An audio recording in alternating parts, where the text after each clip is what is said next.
Assalomu alaykum azizlar, kanalimizga xush kelibsiz. Eng so'nggi ma'lumotlardan xabardor bo'lish uchun kanalimizga obuna bo'ling. Diqqat, tezkor xabar tarqating.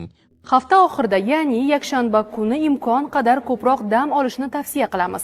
Sababi bugundan Yerni yana magnit bo'roni qopladi. Tabiat hodisasining eng yuqori nuqtasi 13-aprel, ya'ni yakshanba kunga to'g'ri kelmoqda. Ma'lum qilinishicha, magnit bo'ronlar chorshanba kungacha davom etadi. Ob-havoga o'ta sezgir odamlar o'zlarida charchoq, befarqlik, migren va uyquchanlik holatlarini his qilishlari mumkin. Shu sababli mutaxassislar bunday vaziyatda ko'proq dam olish, suyuqlik ichish, achchiq va sho'r ovqatlardan tiyilishni tavsiya qilishadi.